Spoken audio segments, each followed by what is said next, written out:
Hello, Freakopolis. TJ. And Ian. Here at the Freakopolis Geekery. We just had an awesome Saturday. Yes, we did. A lot of new folks through and a lot of people picking up their comic books. Some awesome runs to talk about. Yeah, and we're very excited for this 6th episode of Freak Enterprise. We got some great books to tell you about, and we have a new previews. Oh yeah, always some awesome stuff to look through when new previews comes out. Yeah, so that made my job a lot easier. There's tons of good stuff in here, and so now we're talking stuff that is shipping in the month of April. This is technically February's previews world, but we figured we'd get a jump start just because we're that good.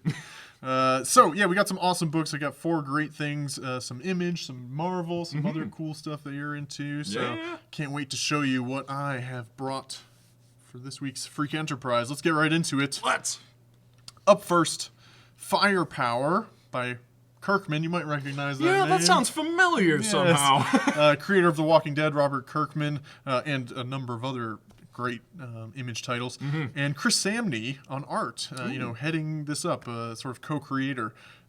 Chris Samnee, really talented guy, did art for a bunch of Marvel stuff, is mostly what he's known for. Oh, yeah. And this is an all-new series, and it's launching with a prelude. Ooh, That's cool. It. You might notice here, trade paperback, Volume 1, Prelude. And this is an all-new series by the creator of The Walking Dead and Chris Samnee about a young man who journeys to China to learn about his birth parents, and that eventually leads him to a mysterious Shaolin temple where the students train to rediscover the fire power, the lost art of throwing fireballs. Very cool. Yeah. I like it. It's kind of Iron Fist, that was immediately the comparison brought to my mind. But Kirkman is so great at writing adventures. Yes. Like particularly, I would classify him as an adventure comic writer. Right, yeah, very much so. In fact, all of The Walking Dead can be boiled down to such an experience. The Walking Dead, even when he tackles like superheroes with Invincible, that becomes, quite a romp. In like Oblivion Song, that's an adventure to another sort of parallel dimension and stuff. So I think he's going to get kind of into a mystical I was going to adventure say, now we have kind of a new genre going on with this modern Shaolin mysticism that he's going to bring in. Very much so. So I think he's, this makes a lot of sense in terms of his brand and stuff, and I'm definitely into it. And Chris Samnee, on the other hand, like super pulpy, sort of, I don't want to say cartoony, but saturated and really deep, heavy blacks and stuff like you can see on the cover here. Those shadows are super defined. Oh, yeah. So he's got a great style. He did an awesome Daredevil run, a really fun Captain America like mini run with Mark Waid, and I'm a huge fan of his art because he's a really great sense of sort of proportion and shape and like blocking of characters and stuff. Which could be super important in this type of story in particular, with the visual elements of the power of fire. I have a feeling they were looking for an artist that could do smoke and flame really well, as an environmental aspect. And I love it on the cover. Exactly. It's beautiful. You immediately get to see how that's effective. Plus, he gets really punched up with some coloring that works really, really well, I think. So we've got Previews Preview. Oh, yeah. The only one of this week, but there's some cool pages that Previews World is providing. Let's give it Sneak a quick peek. Look. So it opens with this, very Iron Fist sort of trek through these snowy mountains. Also quite a contrast to the cover. Yeah, but beautiful spread here. I mean, that landscape is just gorgeous. Yeah, outstanding. And so we get a sense of this guy, Chris Owens, who's heading towards the Shaolin Temple to discover his heritage, clearly right there. Some isolationist survival going on. Yeah, but he seems quite capable, Yes. obviously. He's trekking through the mountains and is collecting snow there? No, he's eating the last of his rations. Okay. I see, yep. And at the end of its wits, he's met by a mystical butterfly. So there's some of that mysticism coming in. Yeah, entirely out of place. Something to show him the way. And then we come to, finally, the steps of the temple. And oh, wow. Yeah, the first dialogue in the whole book, but yeah, this very magical sort of Kunlun-esque scene with this I found this character really interesting. What are you getting out of him? I mean, he's a Shaolin monk supposedly, but he's not shunning modern amenities. He's got Nikes on, he's got headphones in. So it's an interesting take. No doubt, some kind of different leader to this monastery than you would expect. Yeah, but clearly going to be sort of his Splinter or whatever. Yeah, no doubt. I'm getting a big Karate Kid vibe out of here. Mr. Miyagi, absolutely. So yeah, I mean, I love this kind of art. I tend to really enjoy stylized stuff a little more than like House or, Marvel, DC. Most of their books are known as House style because that's just kind of the vibe that they have throughout their line. A consistent deal. Yes. Yeah. Or like something more realistic. I tend to. Hellboy's a favorite. Headlopper because of those sort of exaggerated and deeply inked, and I really enjoy that stuff. No doubt. It's easy to read too, easy to parse. Yeah. You know, like you can look at the page and know exactly what you're looking at. And then speaking to Robert Kirkman, so this preview, not this preview's preview, but the volume 1 that's coming out before the book really starts, what a workhorse! I mean, he just has stories to tell. He does. And at a price of $9.99, that's a pretty agreeable entry. Yeah, he always likes to, I mean, as an editor of Image, he really likes to launch with something special. Yep. He launched Oblivion Song with a sort of secret viewing for the comic shops of the whole first volume. Yeah, out of the blue. Which you read immediately. I actually waited for the single issues, but a really cool, interesting way to launch that. And along with that, based on shops ordering numbers of the first issue of Oblivion Song, he launched Die, Die, Die with Scott Gimple. So he's always trying something new, and he has the power to do that because he is a partner at Image. Way up there, yeah. So yeah, new stuff from Image. Always like to keep an eye on them. The coolest and best in independent comics there. And Robert Kirkman always brings it. Firepower! Up next, Black Widow, Ooh. #1. Black Widow's getting her own series from Marvel, obviously, written by Kelly Thompson and art by Elena Casagrande, who was on Catwoman, and from one sort of femme fatale to another. I was going to say, how apropos. They're very similar skill sets when drawing them. and Kelly Thompson's really making a name for writing some of the best women in Marvel in particular. She's written Captain Marvel, Star just launched a couple weeks ago, and she's Eisner nominated, so she's bringing the words for sure. Awesome. And this is obviously Marvel is tying this into the launch or premiere of the Black Widow movie. Yes, which no is doubt. coming this spring.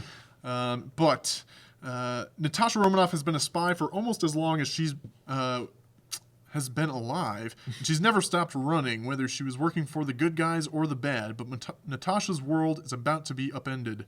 Beyond San Francisco's Golden Gate lies a mystery that only the Marvel Universe's greatest spy can solve. Oh my. Yeah, I mean, no surprise that a Black Widow series was going to be sort of a spy thriller mystery.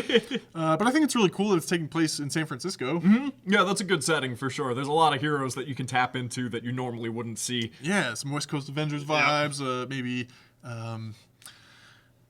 Superior Spider-Man is on the West Coast right now, so that's really interesting. So much of Marvel stuff takes place in New York. In New York City, so to have something taking place on the West Coast, I think is really cool. Agreed. And I mean, clearly they're tying this into the movie, which is coming out later this year. We've already seen HeroClix are getting a set. Yeah, it's a good time for Black Widow fans, Black Widow right? is getting her own movie, or rather, comic. Yep.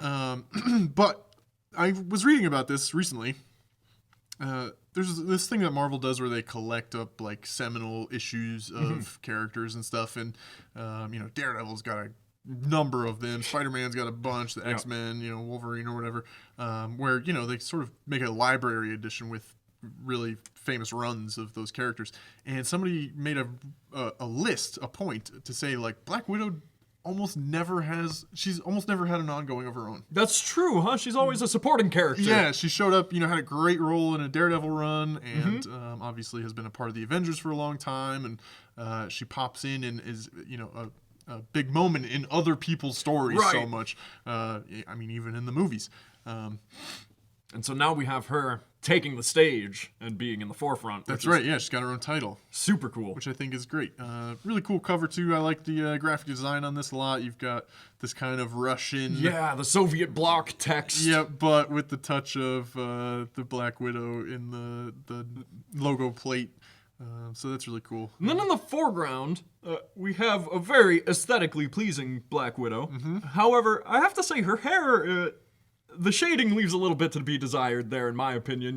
Maybe it's more consistent within the book itself. Too flat, or yeah. It just kind of, well, maybe it's because it's red on red too. Right. Yeah, not a lot of great contrast there. Yeah, I mean, it should be no surprise that Marvel is probably going to launch with like 10 different covers or something. No doubt. Like, this true isn't going to well. be your only option if you don't love this cover. But I think the general graphic design is really cool. It grabs my eyes. If I saw it on the shelf, I'd flip it Yeah, open. that'd be a striking cover to see on the shelf, right? Super cool. So Black Widow, Marvel's famous femme fatale, is coming to comic shops on April Fool's Day, April 1st. That launches.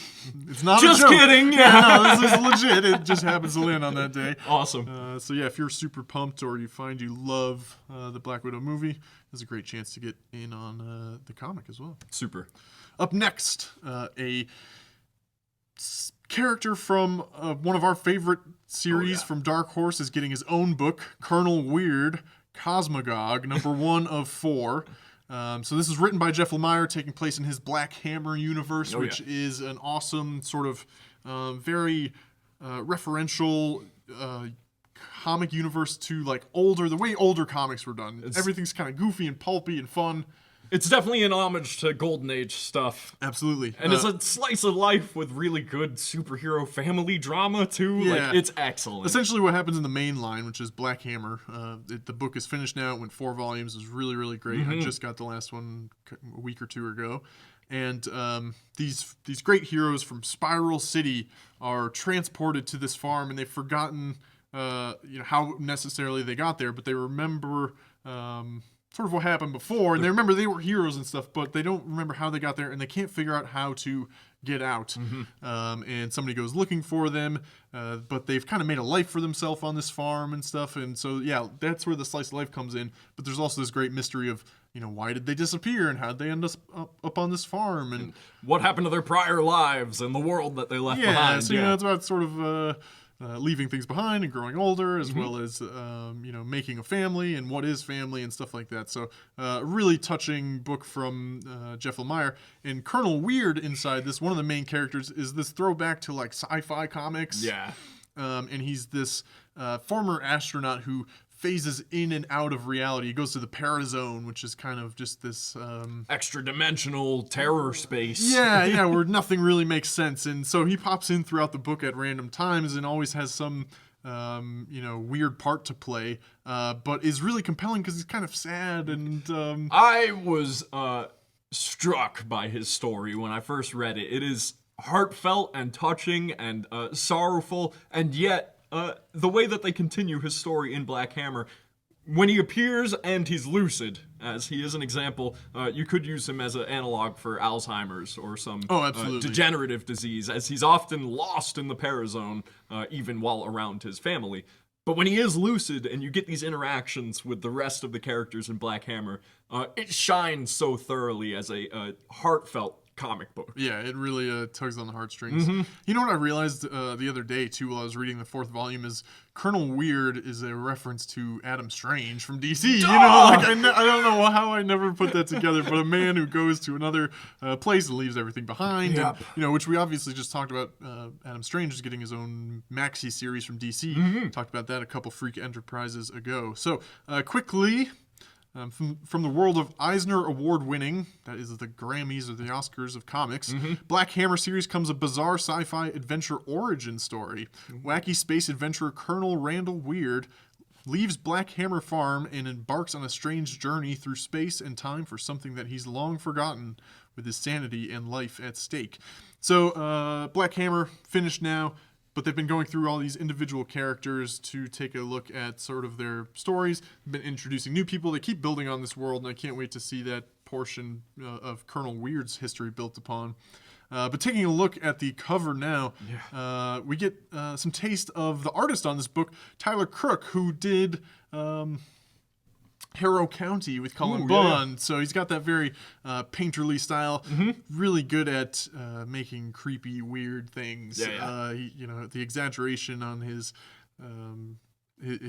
proportions and the coloring that I think he supplies himself make things kind of sickly and weird and, Yeah, it's going to work for this book. Yeah, absolutely. When I read that he was the artist, I thought that was great because he's just a really good fit in my opinion. So highly recommend checking out Black Hammer. Yeah. If you like that, check out Sherlock Frankenstein and Skulldigger and Skeleton Boy and Jeff Lemire in general. Yeah, it's a really great superhero universe, and it doesn't have decades of stories. It has years, but it's all very self-contained. And speaking of which, you have the comfort that this is a 4-issue run. Yeah, most of the stuff is miniseries. So. Right, it's going to be a complete story, and it's not going to be hard to keep track of it all. Yeah, it wraps up nicely.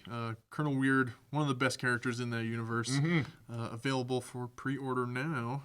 Super cool. Up next, another Star Trek book. I like to bring these up. We have a great Star Trek community here at Freakopolis. We do. We do or rather, I participate in a comic podcast about Star Trek comic books, Comic Corner, with Trek Talking. So I like to make note of these. Star Trek DS9, Too Long a Sacrifice #1 is coming from IDW Publishing, otherwise known as IDW. Yes. Written by Scott and Denton Tipton. They kind of head up Star Trek's efforts in comics, and they know the material inside and out, with art by Greg Scott. All right. So Death casts its shadow as Constable Odo searches for truth amid a web of treachery and lies. Everyone on the promenade has a motive for this murder, be it vengeance, justice, or an old-fashioned greed. I wonder who that could be referencing. Right, yeah. Legendary Star Trek scribes Scott Tipton and David Tipton. Yeah, why does it say Denton there? David Tipton. Team with noir artist Greg Scott for the first Deep Space Nine comic book series in a decade. Wow, so that's exciting. Yeah, that's very cool. If you're a fan of Deep Space Nine, like me, then this is awesome. Not only that, but what they're selling here as a murder mystery with Odo as the investigator on Deep Space Nine. Why haven't they done this before? Yeah, right. That's awesome, especially with that noir feel. You can see like the light passing through into the promenade as things, shadows creep around the walls and stuff. Yeah, you could turn it into a so cool, totally different stage for a totally different type of story, and I bet you the Romulans have something to do with it. Yeah, I would bet. So yeah, great cover. Obviously, no trade dressing yet, but it's funny because that looks a lot like J.K. Woodard's artwork. Who he works on Star Trek books pretty consistently. Mirror universe stuff, right? Yeah, for the most part. Although he's done some covers for some other stuff, but apparently cover is by Ricardo Drummond. So, okay. Kind of maybe they're building their own house style there. Yeah. But very cool. I love the idea of Odo being the investigator and interrogating and just detective work. Yeah, it's so cool. And it's cool that they're bringing back Deep Space Nine to comics. They made an appearance and stuff in some other books, but never had their own, or they haven't had their own ongoing for some time. So we'll see how long this runs, but I'm super into the idea of it. That space station has more stories to tell. Oh, that's the thing. It's a base full of awesome stories. And so, we got Cisco and Odo. Some kind of murder mystery. I like it. When's that coming? This is coming April 15th, 2020.